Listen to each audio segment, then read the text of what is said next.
नमस्कार, मैं हूं चुमखान। दिन भर की खबरों में सबसे पहले नजर डालते हैं आज के मुख्य समाचारों पर। अब तक सर्वाधिक वोट पाने का रिकॉर्ड शोभा सिंह के नाम। दूसरे नंबर पर रहे कांग्रेस के रामचंद्र चौधरी। हर चुनाव में वोटों की बढ़त परसेंटेज बढ़ते ही होते रहे उलटफेर। हनुमानगढ़ की राजनीतिक गुत्थी सुलझाने में जुटे लोग कहा, जनता की खामोशी को भांपना मुश्किल।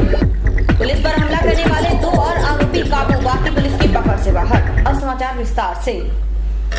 कामरेड शोभा सिंह हनुमानगढ़ विधानसभा क्षेत्र से सर्वाधिक वोट हासिल करने वाले एकमात्र नेता हैं। उनका रिकॉर्ड अब तक सुरक्षित है। वहीं कांग्रेस में सर्वाधिक वोट हासिल करने वालों में रामचंद्र चौधरी का नाम है। सियासत में जीत और हार का क्रम चलता रहता है, लेकिन आंकड़ों का रिकॉर्ड कभी कभार बनता है। हनुमानगढ़ विधानसभा क्षेत्र से कामरेड शोभा सिंह ने कुछ ऐसा ही रिकॉर्ड बनाया था। अब तक सबसे अधिक वोट पाने वाले रहे हैं कामरेड शोभा सिंह मक्कासर। शोभा सिंह ने वर्ष 1962 में 61.76% मत हासिल कर रिकॉर्ड बनाया था। हालांकि कांग्रेस के रामचंद्र चौधरी उस रिकॉर्ड के नजदीक पहुंचे भी, लेकिन तोड़ने में नाकाम रहे। रामचंद्र चौधरी को वर्ष 1972 में 61.32% मत हासिल हुए थे। उनके बाद कोई भी प्रत्याशी 50% मत हासिल करने में भी सफल नहीं हुए। आपको बता दें कि 13 में से 7 दफा क्षेत्र में कांग्रेस प्रत्याशी ने जीत का परचम लहराया।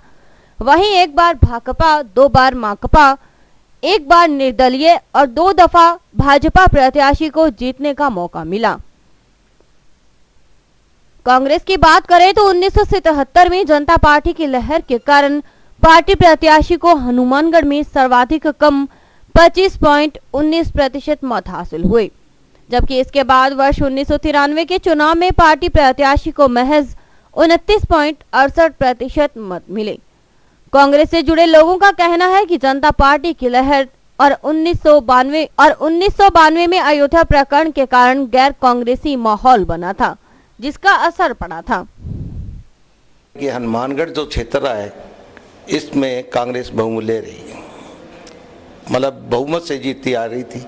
और 77 में इसका हारने का एक ही कारण था कि भी पार्टी जब विपक्ष ने सभी मिलकर एक किया और उसके बाद जब चुनाव हुए उसमें कांग्रेस को विजय हासिल नहीं हुई।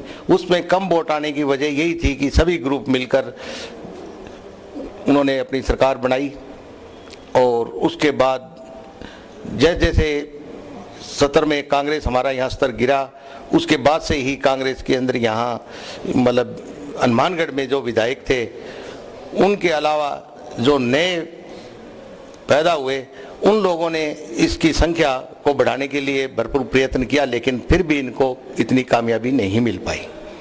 और मेन कारण यही था कि विपक्ष एक होने के ऊपर एक देश में ऐसी लहर चली जिसके अंदर कांग्रेस का पिछड़ना का मेन मुख्य मुद्दा था कि उन्होंने कि कांग्रेस के खिलाफ वोट मांगे थे। 3 की बात है, जहाँ तक इन भाजपा का जब निर्माण हुआ उसके बाद बावरी मस्जिद और राम मंदिर के निर्माण के ऊपर इन लोगों ने पार्टी का निर्माण किया और उसके नाम पर उन्होंने वोट मांगे, जिससे एक लहर चली थी। उसके कारण हमारे यहाँ कांग्रेस के मतलब विधायक को वोट कम मिले। दूसरी तरफ जब हमने भाजपा की राजनीति को लेकर वरिष्ठ अधिवक्ता और हनुमानगढ़ से भाजपा के प्रथम उम्मीदवार रहे रतनलाल नागौरी से बात की तो उन्होंने कहा कि वर्ष 1993 में अयोध्या प्रकरण को लेकर भाजपा प्रत्याशी को अपेक्षित वोट मिले, लेकिन बाद में वे उस जन समर्थन को बचाने में सक्षम नहीं रहे, इसलिए भाजपा का जनाधार खिसकता गया। आपको बता दें कि 1993 में भाजपा प्रत्याशी को 41.88% मत हासिल हुए थे, जबकि अगले चुनाव यानी 1998 में मत का प्रतिशत गिरकर 38.68% रह गया। हालांकि उस वक्त भी भाजपा प्रत्याशी डॉक्टर रामप्रताप की जीत हासिल हुई थी, लेकिन वर्ष 2003 के चुनाव में भाजपा का जनाधार खिसककर 31.06% हो गया और प्रत्याशी को पराजय का सामना करना पड़ा था। लेकिन चौंकाने वाली बात है कि पार्टी ने वर्ष 2008 के चुनाव में परफॉर्मेंस में सुधार भी किया और 38.32% मत हासिल किए, लेकिन जीतने का सौभाग्य प्राप्त नहीं हुआ। 1993 के बाद भाजपा का वोट प्रतिशत कम हुआ, उसका कारण ये है कि 93 में लोगों ने प्रत्याशी को देख लिया था कि वो कैसा काम कर रहा है। उसके बाद उससे निराश होकर उसका वोट प्रतिशत कम हुआ, उसको हार भी देखनी पड़ी। ये हनुमानगढ़ का चुनावी समीकरण उलझ चुका है। रिकॉर्ड मतदान और कुछ मजबूत निर्दलियों की मौजूदगी से राजनीतिक पंडित कोई भी भविष्यवाणी करने से परहेज कर रहे हैं। लेकिन इतना साफ है कि जब भी वोटों का परसेंटेज बढ़ा है, जनता का रुझान सत्तारूढ़ पार्टी के खिलाफ नजर आया है। सत्ता में भले कोई भी पार्टी रही हो, स्थानीय स्तर पर इसका कोई फर्क नहीं पड़ा। हनुमानगढ़ की राजनीति करवट लेने लगी है। जनता ने फिर सबको चौंका दिया है। खामोशी के साथ रिकॉर्ड मतदान का सबब समझना राजनीतिक पंडितों के लिए मुश्किल हो रहा है। हनुमानगढ़ विधानसभा क्षेत्र की बात करें तो वर्ष 1990 में 62.15% मतदान हुआ था।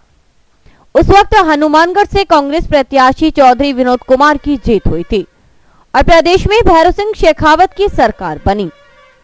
6 दिसंबर को अयोध्या में विवादित ढांचा गिराए जाने के बाद शेखावत सरकार को बर्खास्त कर दिया गया और वर्ष 1993 में हुए चुनाव में हनुमानगढ़ में मतदान का परसेंटेज बढ़कर 68.95% हो गया। लेकिन अयोध्या मामले के चलते जनता ने फिर भाजपा पर विश्वास जताया और यहां से पहली बार भाजपा प्रत्याशी के तौर पर डॉक्टर रामप्रताप को जीत का जश्न मनाने का अवसर मिला। वर्ष 1998 में चुनाव हुए तो हनुमानगढ़ में 69.95% मतदान होने पर सरकार तो बनी कांग्रेस की, लेकिन स्थानीय मसलों को लेकर जनता ने फिर भाजपा प्रत्याशी के जीत का सेहरा बांधा।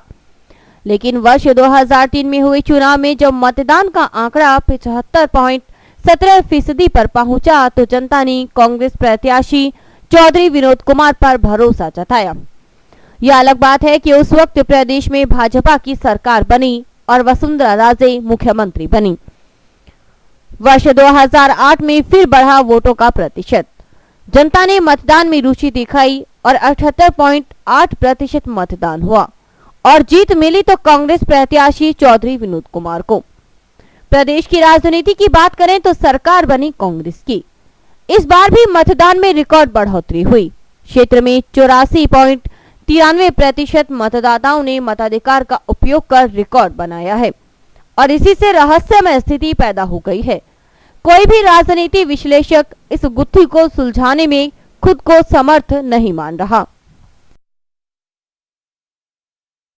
हनुमानगढ़ विधानसभा क्षेत्र में अधिकाधिक मतदान से कईयों की बेचैनी बढ़ गई है।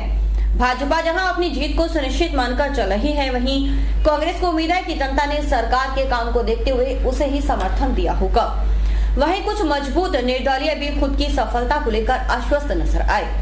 बावजूद इसके प्रबुद्ध लोग समीकरणों पर अपनी राय देने में से नहीं चूके। आइए देखते हैं क्या कहा प्रबुद्ध लोगों ने। हनुमानगढ़ के परिणाम कुछ अलग ही लोगों को आश्चर्यजनक लगेंगे। क्यों? यहाँ जो कोई निर्दलीय कैंडिडेट हैं वो इसको चेंज करेंगे हनुमानगढ़ के रिजल्ट्स को। इसके अंदर जैसे कांग्रेस के चौधरी विनोद कुमार जी हैं या डॉक्टर साहब हैं, अगर सुमन जी चावड़ा हैं वो अगर 25-30 हज़ार से ऊपर वोट ले जाते हैं तो कांग्रेस का यहाँ से आ सकता है। अगर वो 25-30 हज़ार से नीचे रह जाते हैं तो डॉक्टर साहब आ सकते हैं। हनुमानगढ़ का इस प्रकार का नतीजा है। मतदाताओं के, जैसे मैंने अभी आपको कहा कि मन की था नहीं पा सकते अपने, मतदाता का रुख तो मतपेटी में या उसमें मशीन के अंदर बंद है, उसी से पता लगेगा मतदाता किधर रहा।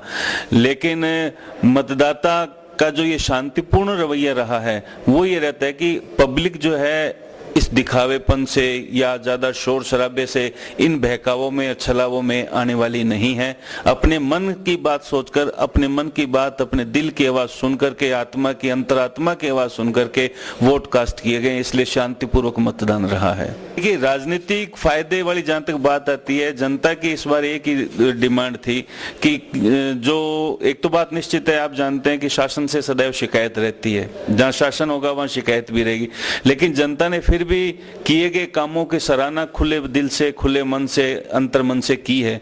और जहां तक ये कि वोट किसको गए होंगे तो जनता खुद समझदार है। उन्होंने पक्षकार या उम्मीदवार को देख करके, उसके एजेंडा को देख करके, उसके मैनिफेस्टो को देख करके फिर उसके बाद में वोट पोल किया है। कहीं भी ऐसा देखने में नहीं आया कि किसी लालच में, बहकाव में या इस प्रकार से कोई वोट पोल किए गए हों। जहाँ तक अब अपने यहाँ जितने उम्मीदवार जिस रूप में खड़े हुए हैं कि इंडिपेंडेंट जसपाल सिंह जी थे, सुमन चावला थी, राजेंद्र जी मक्का सर थे, तो अगर इनको अपने पार्टी के हिसाब से देखें तो ये सारे बीजेपी की वोट अधिकतर खराब कर रहे हैं।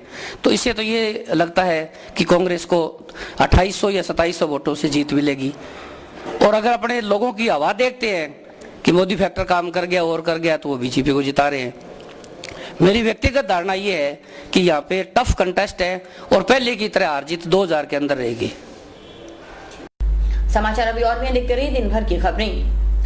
Baby happy modern PG college, a brand for quality education द्वारा स्टूडेंट्स के करियर को ध्यान में रखते हुए विभिन्न प्रकार के कोर्सेज करवाए जाते हैं, जैसे MSc, MA, BCA, BBA, BSc, BCom, BA.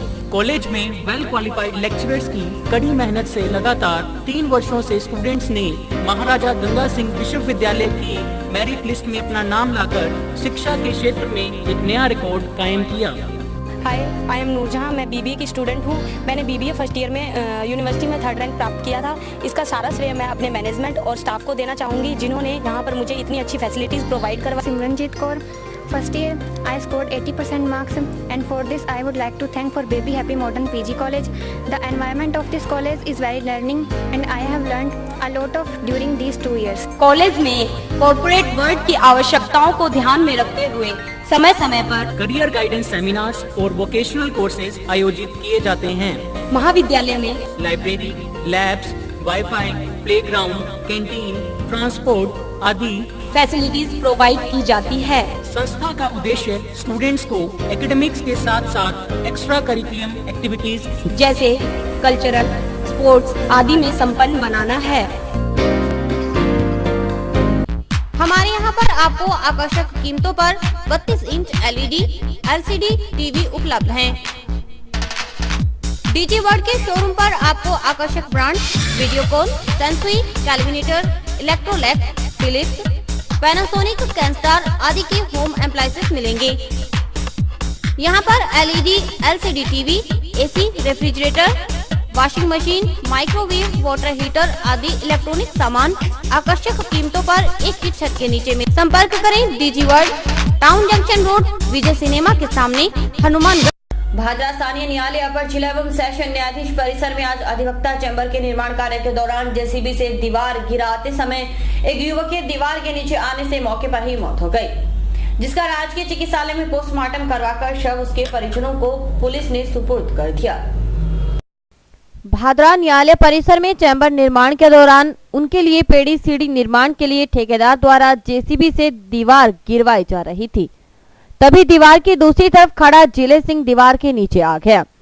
जिले सिंह तारानगर तहसील के चंगोई गांव का रहने वाला था तथा यहां निर्माण कार्य करवा रहे ठेकेदार अपने बुआ के लड़के जयवीर से मिलने आया था। ठेकेदार के भाई रोहताश ने जेसीबी चालक के खिलाफ लापरवाही व गफलत से जेसीबी चलाने के आरोप में भादरा पुलिस में मुकदमा दर्ज कराया है। अंदर कोई जेसीबी द्वारा दीवार हटाई जा रही थी, जिसके अंदर जिले सिंह सनोप राम स्वरूप जाति जाट निवासी चंगोई की अचानक हादसे से मृत्यु हो गई, जिसके वारिस आए मोर्चरी रूम में डेड बॉडी है, जिसका पीएम करवाया जा रहा है।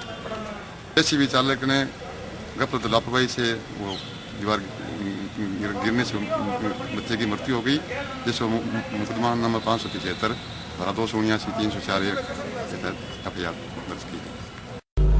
पुलिस को पीटकर खदेड़ने वाले एक के बाद एक कर धरे जा रहे हैं। टाउन पुलिस ने गंगागढ़ के 2 और आरोपियों को पकड़ने में सफलता हासिल कर ली।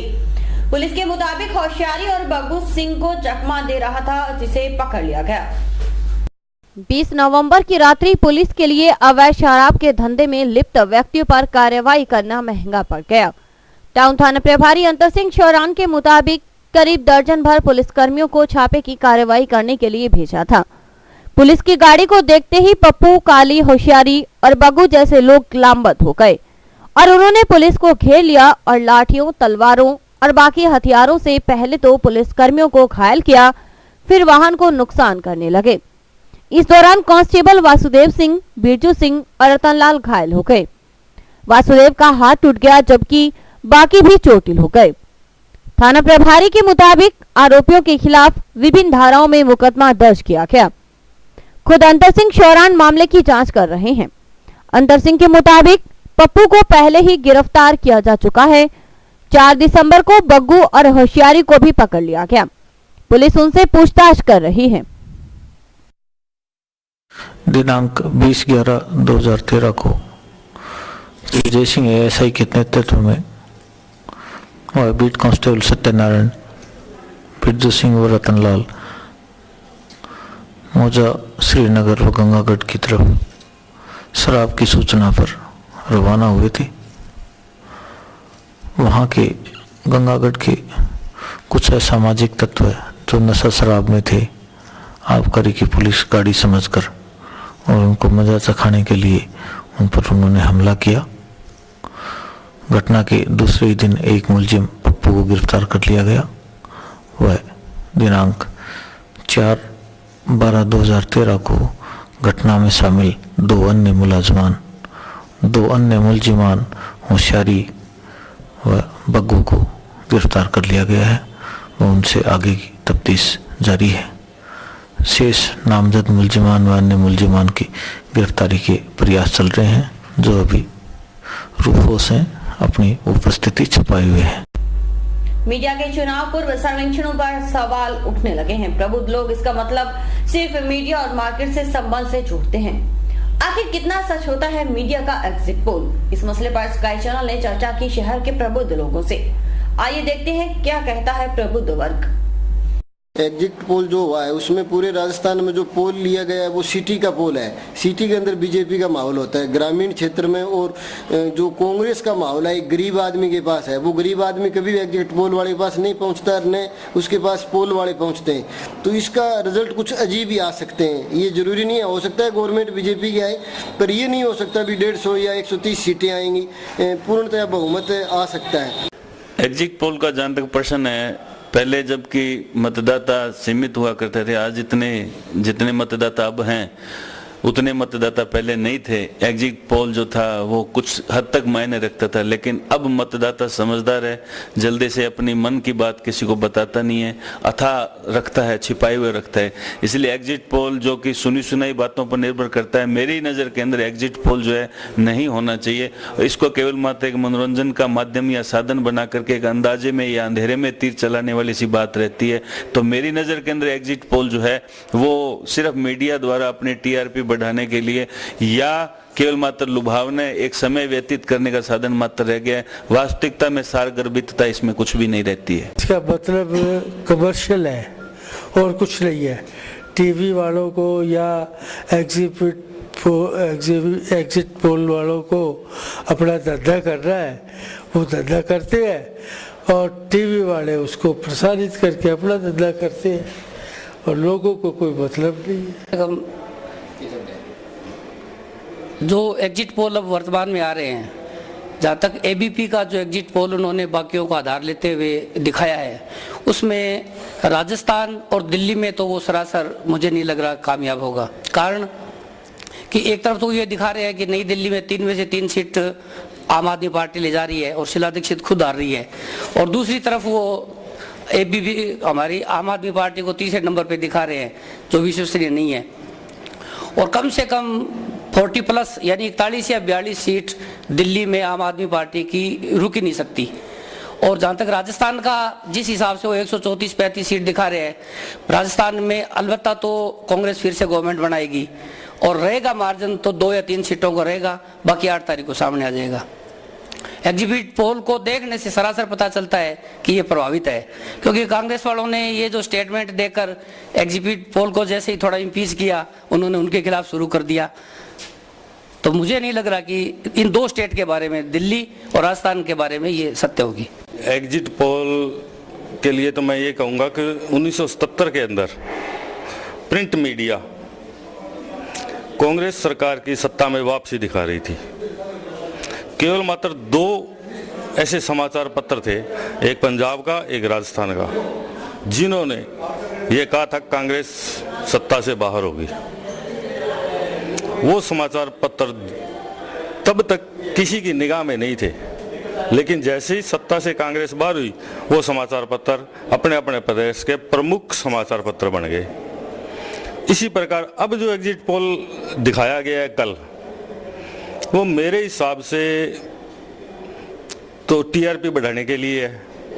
सट्टा मार्केट वाले भी अपने सट्टा पहले किसी को जिता देते हैं, बाद में किसी और को जिता के, क्योंकि वो आप नुकसान में नहीं रहते, ना ही रहना चाहते हैं, वो अपना घर पूरा करना चाहते हैं। इसलिए वो भी इन इलेक्ट्रॉनिक मीडिया को लेकर के एक अलग से अपने हारे हुए प्रत्याशी को जिताने के लिए, उनको ज़्यादा भाव दिखाने के लिए भी एग्जिट पोल पर किसी भी एक पार्टी को विजयी दिखा करके अपना जो गैर पूरा करते हैं। एग्जिट पोल विभिन्न चैनलों के द्वारा दिखाए गए हैं और विभिन्न चैनलों ने अपने अपने हिसाब से उन्होंने एग्जिट पोल किया है और उनका जो डिफरेंस दिखाया गया है बिटवीन पार्टियों में, कोई एग्जिट पोल कांग्रेस को इतनी सीटें बता रहा है और दूसरा एग्जिट पोल कांग्रेस को दूसरी सीटें बता रहा है, वो लार्ज डिफरेंस बहुत ज्यादा है।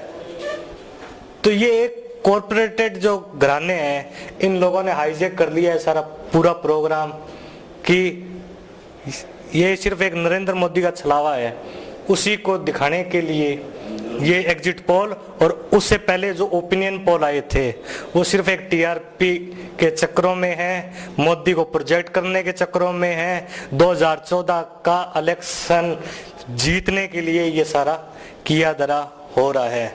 इसमें एक खास बात मैं ये भी कहना चाहूँगा कि अगर 2013 के इन चुनावों में अगर भाजपा हारेगी तो वो जो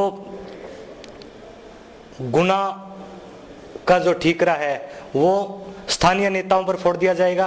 अगर जीत जाती है भाजपा तो वो नरेंद्र मोदी के सिर पर सेहरा बांधने की एक तैयारी है।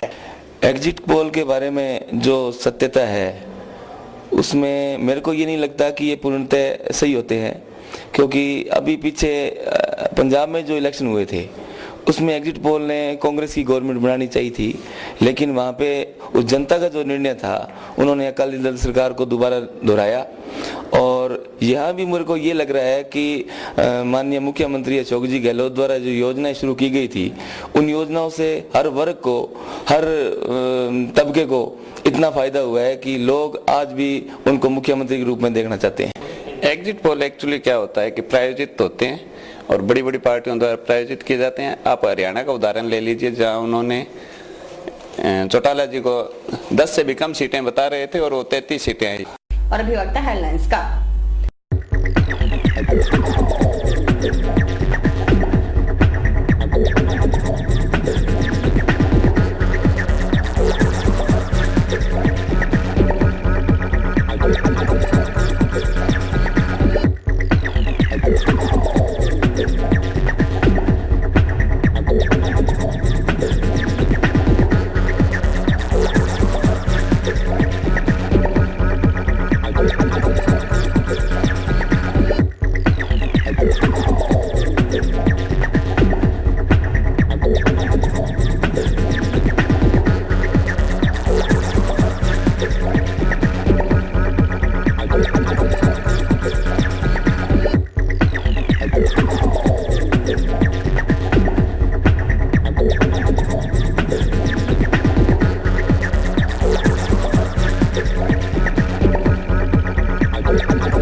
अयोध्या में विवादित ढांचा गिराए जाने की बरसी पर दुर्गा मंदिर परिसर में शुक्रवार को कार्यक्रम होगा।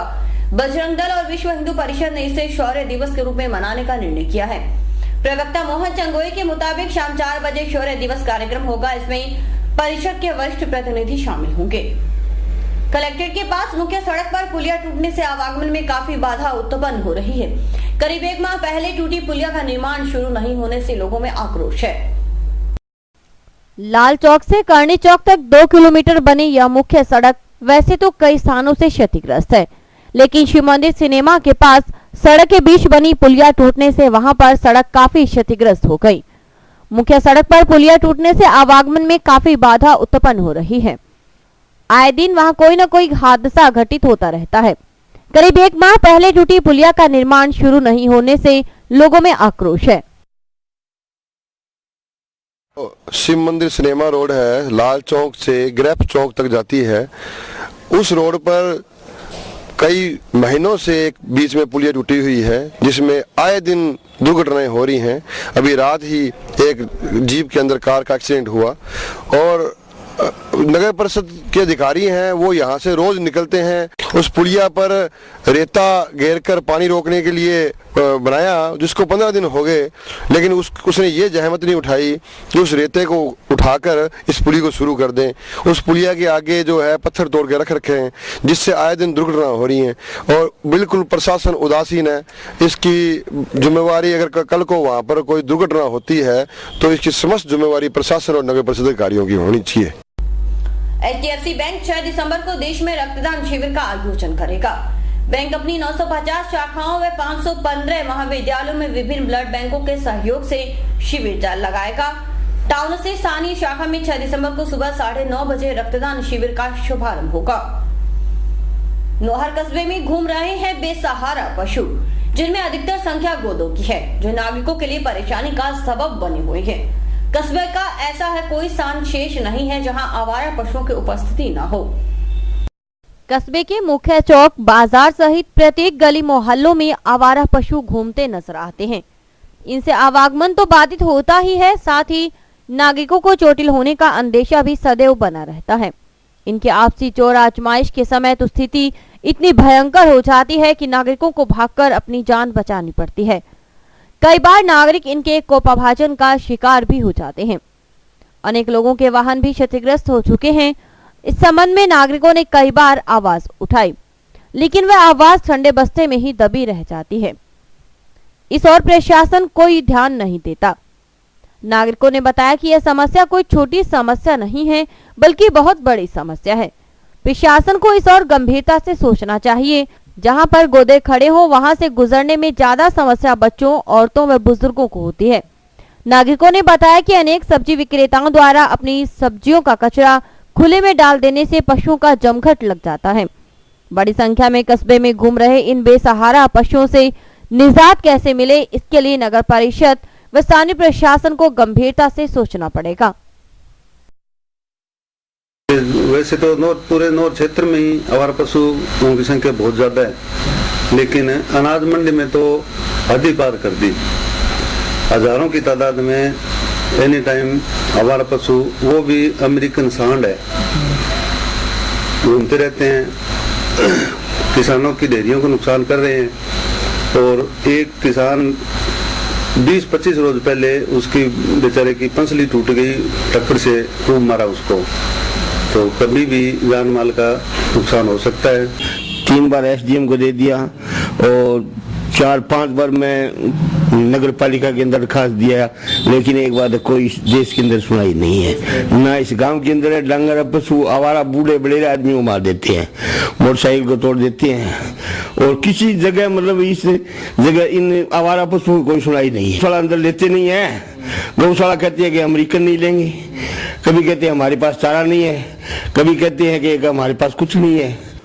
इस संबंध में नगर पालिका चेयरमैन और नगर पालिका यूथ से बात करके और आवारा पशुओं के लिए अलग से कोई बाड़े का निर्माण करवाने की बात करेंगे। गौशाला में इनको रखा जा सकता है, गौशालाएं चल रही है, बहुत सी गौशालाएं हैं। गौशालाओं से भी बात करी जाएगी, उनकी व्यवस्थाएं जो है उसमें जगह उपलब्ध है या नहीं है, उनसे भी बात करेंगे।